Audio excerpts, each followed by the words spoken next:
मरने के बाद तुलसी और गंगाजल क्यों रखते हैं मुंह में? मित्रों, एक दिन नारद मुनि नारायण नारायण का जाप करते हुए वैकुंठ लोक में आते हैं। फिर नारद मुनि को देख श्री हरि विष्णु और माता लक्ष्मी मुस्कुराते हुए बोले, हे वत्स, आज किस प्रयोजन से वैकुंठ में आना हुआ? तब देवर्षि नारद श्री हरि और माता लक्ष्मी को प्रणाम करते हुए बोले, हे प्रभु, मेरे मन में एक शंका है, कृपया मेरा मार्गदर्शन करें। तब श्री हरि बोले, हे नारद, क्या है तुम्हारा शंका? कृपया बताओ तो तुम्हारी शंका का निवारण करके हमें प्रसन्नता होगी। तब नारद मुनि कहते हैं, हे प्रभु, जब कोई मनुष्य मृत्यु के बाद तुलसी पत्र का जल अपने मुख में पाता है तथा रोज तुलसी में जल देने से क्या होता है तथा उस मनुष्य को कौन से फल की प्राप्ति होती है? तब श्री हरि कहते हैं, हे नारद, तुमने जो प्रश्न पूछा है वह समस्त मानव जाति के कल्याण हेतु अत्यंत उपयुक्त है। जो भी मनुष्य तुलसी पत्र का जल पाता है वह सौभाग्यशाली होता है। उस व्यक्ति के सारे पाप भी माफ हो जाते हैं और उसे मुक्ति मिल जाती है। फिर मित्रों, आगे श्री हरि कहते हैं, हे मुनि, तुलसी पत्र के संबंधित मैं आपको एक पवित्र कथा सुनाता हूँ, आप इसे ध्यान से सुने। तब देवर्षि नारद कहते हैं, हे प्रभु, मैं इस कथा को पूरे ध्यान से सुनूंगा और लोक कल्याण हेतु इस कथा का प्रसार भी करूंगा। मित्रों, कथा आरंभ करते हुए श्री हरि कहते हैं, हे नारद, गंगा तट के किनारे एक भील परिवार रहता था जिसमें 7 भाई अपनी बहन के साथ रहते थे। उनके माता पिता किसी बीमारी के कारण गुजर गए। बहन सबसे छोटी थी और वह मेरी बहुत बड़ी भक्त थी। वह हर दिन सुबह तुलसी में जल चढ़ाती, नित्य रूप से पूजा पाठ करती थी। ये 7 भाई हर रोज जंगल में जाकर शिकार करते थे और जो भी मिले उसे घर लाकर पकाकर खाया करते थे। उनका यही नित्य काम था।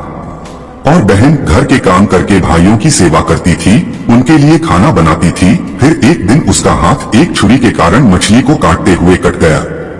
फिर उसके हाथ से खून बहने लगा तो उसने जब उस रक्त को दीवार से पोंछना चाहा तो सोचा कि भाइयों को इस बात का पता लगने पर उन्हें बुरा लगेगा। अगर कपड़ों को पोंछ लूं तो वह भी उनकी नजर से नहीं बच सकता, इसलिए उसने उस रक्त को मछली की सब्जी में ही मिला दिया। और जब रात को भाइयों ने सब्जी को खा लिया तो वे उंगलियां चाटते ही रह गए। उन्हें वह खाना बहुत पसंद आया। फिर सबसे बड़े भाई ने बहन से पूछा कि आज खाने में क्या मिलाया है जो इतना स्वादिष्ट बन गया है, तो उसने कुछ भी नहीं बताया। किंतु सारे भाइयों के बार बार आग्रह करने बावजूद भी उसने उन्हें नहीं बताया। फिर अगले दिन खाने का स्वाद पुराने जैसा ही था। इसलिए बड़े भाई ने बहन को कसम दिलाई कि उसने खाने में क्या मिलाया था। तब बहन ने अपने हाथ के रक्त के बारे में उसे बता दिया। फिर मित्रों, श्री हरि कहते हैं, हे नारद, बड़े भाई के कुटिल दिमाग में एक बुरा ख्याल आया कि क्यों न हम अपनी बहन को ही मारकर खा जाएं। क्योंकि उसके रक्त की चंद बूंदे ही इतनी स्वादिष्ट थी, तो फिर उसका मांस कितना स्वादिष्ट और मुलायम होगा। फिर अगले दिन बड़ा भाई अपनी वह कुटिल योजना सारे भाइयों को बताता है और सबसे छोटे भाई को छोड़ सारे भाई राजी भी हो जाते हैं। तब बड़ा भाई अपनी बहन की हत्या करने की साजिश बना लेता है। मित्रों, फिर श्री हरि कहते हैं, हे नारद, दूसरे दिन वे सभी बहन की शादी कराने हेतु उसे दूसरे गांव चलने के लिए मना लेते हैं।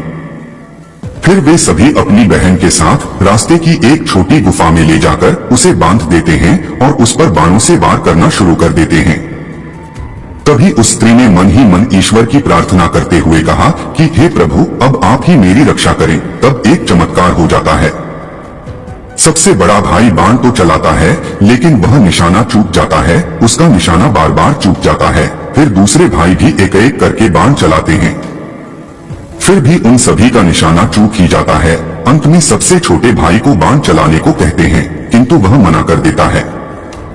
तब सभी भाई उसे ही जान से मारने की धमकी देते हैं। तो बहन स्वयं मुझसे विनती करती हुई बोली, हे प्रभु, अब आप मेरे छोटे भाई की रक्षा करें और मेरे प्राण ले।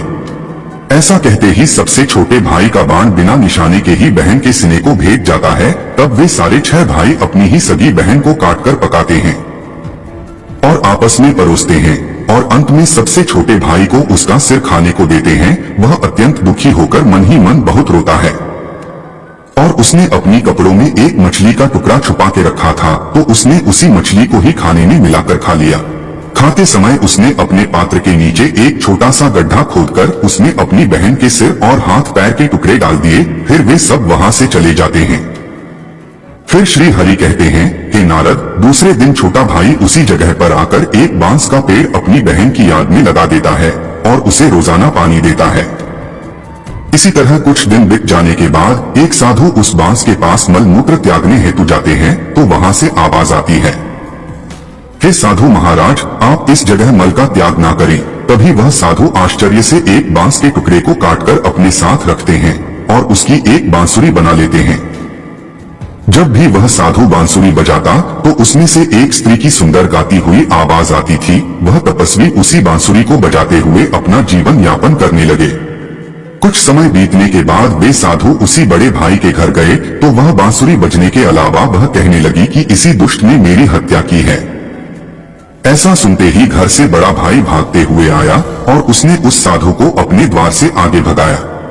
फिर आगे श्री हरि कहते हैं, हे नारद, इसी तरह वह साधु उन 6 भाइयों के द्वार पर जाता है किंतु वे सभी साधु को वहां से भगा देते हैं।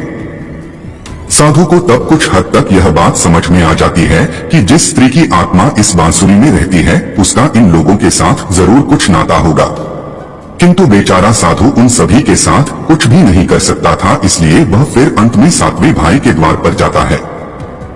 तभी वह बांसुरी कहती है, यही मेरे प्रिय भाई का घर है।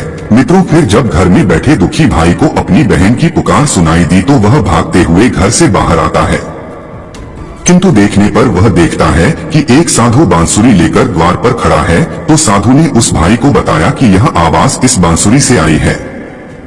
मित्रों, फिर श्री हरि कहते हैं, हे नारद, वह भाई उस साधु से विनती करते हुए उनसे बांसुरी मांगता है। तब वह साधु उस बांसुरी को 7वें भाई को देता है और वह वहां से चला जाता है।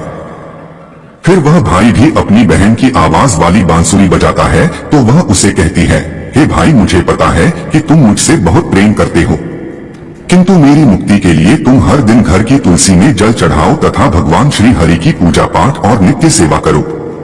अपनी बहन की आत्मा की बातों को मानकर वह भाई नित्य रूप से तुलसी में जल देता और घर में पूजा पाठ करता था। फिर श्री हरि कहते हैं, हे मुनि, मैं उस भाई की पूजा पाठ और उस मरी हुई बहन के आत्मा के प्रति प्रेम से भावुक हो गया। फिर एक दिन जब वह भाई तुलसी को जल देते हुए मन ही मन मेरा नाम का जप कर रहा था तब स्वयं मैं उसी तुलसी के पौधे से उस गरीब भाई के घर में प्रकट हुआ। मेरे तुलसी के पौधे से प्रकट होने से वह भाई तुरंत मेरे शरण आया और सच्चे मन से मेरी स्तुति करने लगा। मित्रों, फिर श्री हरि कहते हैं, हे नारद, तब मैंने उस भाई को तुलसी पत्र का जल उस बांसुरी में डालने को कहा और उसने मेरे नाम लेते हुए उस बांसुरी में तुलसी पत्र से जल डाला तो मेरे आशीर्वाद से उस स्त्री का पुनर्जन्म होकर वह स्वयं उस बांसुरी से बाहर आ गई। तब उन दोनों भाई बहन को मैंने तुलसी के संबंध में महत्वपूर्ण ज्ञान दिया था। वह ज्ञान अब आप भी ध्यान से सुने। तुलसी को मेरी पत्नी लक्ष्मी का ही रूप माना जाता है। तुलसी में हर रोज जल चढ़ाने से जीवन की सभी परेशानियां दूर होती हैं और सुख शांति आती है और धन का लाभ होता है। तुलसी में जल चढ़ाते समय चंदन का तिलक लगाना शुभ माना जाता है। तुलसी में जल चढ़ाने का सही समय सूर्योदय से लेकर उसके 2 से 3 घंटे बाद तक का ही होता है। तुलसी में हमेशा संतुलित मात्रा में ही जल चढ़ाना चाहिए। तुलसी के पौधे में रविवार को जल नहीं चढ़ाना चाहिए। शाम के समय यानी कि सूर्यास्त के बाद तुलसी के पौधे में दीपक नहीं जलाना चाहिए। मंगलवार को तुलसी में जल देने से विष्णु जी और लक्ष्मी जी दोनों ही प्रसन्न होते हैं। तुलसी को अन्य वनस्पतियों में से शुभ और मंगलकारी माना जाता है। रोज सुबह स्नान के बाद तुलसी में जल अर्पित करने से जीवन के दुर्भाग्य दूर होते हैं। मित्रों, आगे भगवान श्री हरि कहते हैं, मृत्यु ही जीवन का परम सत्य है। मृत्यु उपरांत व्यक्ति का विधि पूर्वक अंतिम संस्कार करने का विधान है, जिससे उसके शरीर को मुक्ति मिल सके और वह एक शरीर को त्याग कर दूसरा शरीर धारण कर सके। उसी प्रकार से जब व्यक्ति मोक्ष की प्राप्ति करता है तो उसे सभी पापों से मुक्ति मिलती है। मृत्यु के समय मुंह में गंगाजल डालना चाहिए, जिसका कारण है कि गंगाजल कभी खराब नहीं होता है और कुछ बूंदे ही मृत्यु उपरांत व्यक्ति के लिए मोक्ष के द्वार खोल देंगी। मृत्यु के समय व्यक्ति के मुख में गंगाजल डालने से उसे कई शारीरिक कष्टों से मुक्ति मिल जाती है और आसान मृत्यु मिल जाती है। यदि मृत्यु के समय व्यक्ति के मुंह में तुलसी की पत्तियां रखी जाती हैं, तो मरने वाले व्यक्ति की आत्मा को भगवान विष्णु का आशीष प्राप्त होता है और संसार की मोह माया से मुक्ति मिलती है। वही नहीं, शरीर के सारे कष्ट दूर हो जाते हैं और आत्मा सभी बंधनों से भी मुक्त हो जाती है। तुलसी के नाम से ही यमलोक में जो कष्ट देने वाले राक्षस है वह शांत हो जाते हैं और यम मार्ग आसान हो जाता है तथा मोक्ष मिलता है। इसीलिए मोक्ष के लिए ही गंगा जल और तुलसी का सेवन मृत्यु के समय किया